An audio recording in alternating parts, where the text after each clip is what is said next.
भगवते वासुदेवाय। पुत्र परीक्षित सुनो।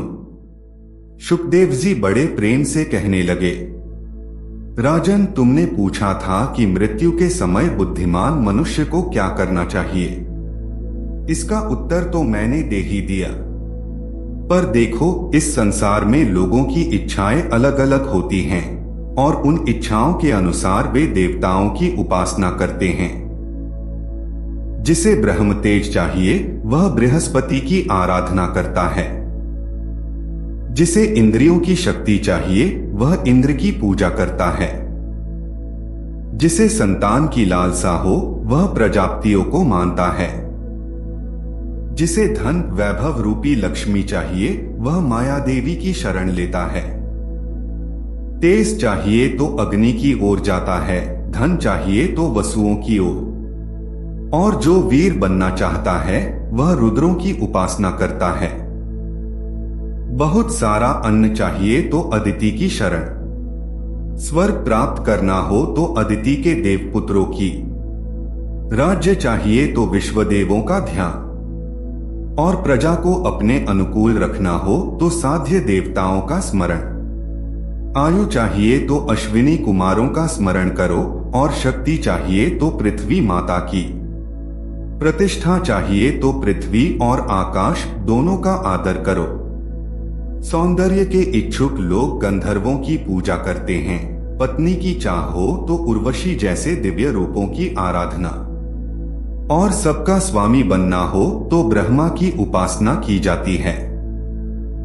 यश चाहिए तो यज्ञ पुरुष की ओर जाओ, धन का खजाना चाहिए तो वरुण की ओर, विद्या चाहिए तो शंकर की शरण लो, और पति पत्नी में प्रेम बना रहे इसके लिए पार्वती की उपासना होती है। जो धर्म की प्राप्ति चाहता है वह विष्णु भगवान को भजता है। वंश की रक्षा के लिए पितरों का स्मरण आवश्यक है। बाधाओं से छुटकारा पाना हो तो यक्षों की, और बल चाहिए तो मरुदगणों की आराधना, राज्य चाहिए तो मनवंतराधिपतियों की शरण, भोग चाहिए तो चंद्रमा को भजो, और यदि निष्काम भाव चाहिए, पूरी तरह निर्लिप्तता चाहिए तो केवल परम पुरुष नारायण को भजना चाहिए। लेकिन हे राजन, इन सब के ऊपर एक सबसे बड़ा मार्ग है।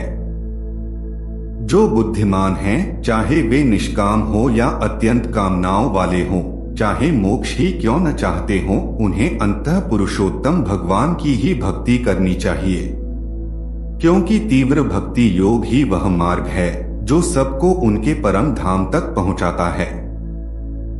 और सुनो परीक्षित, उपासकों का सबसे बड़ा कल्याण इसी में है कि वे भगवान के प्रेमी भक्तों का संग करें, क्योंकि जहां संत होते हैं वहां भगवान की दिव्य कथाएं बहती हैं, और जब वे कथाएं हृदय में प्रवेश करती हैं तब संसार का यह तेज बहता हुआ तूफान शांत हो जाता है। मन इंद्रियों के विषयों की लालसा से मुक्त हो जाता है, और तभी मनुष्य को वह दुर्लभ कैवल्य मोक्ष भक्ति का परम मार्ग प्राप्त होता है। और प्रभु की लीला, अरे वह इतनी मधुर है कि जिसका कान एक बार सुन ले वह फिर संसार की कोई वस्तु प्रिय नहीं लगती। कौन ऐसा है जो भगवान की मधुर कथाओं को सुनकर उनसे प्रेम न करे। ओम नमो भगवते वासुदेवाय।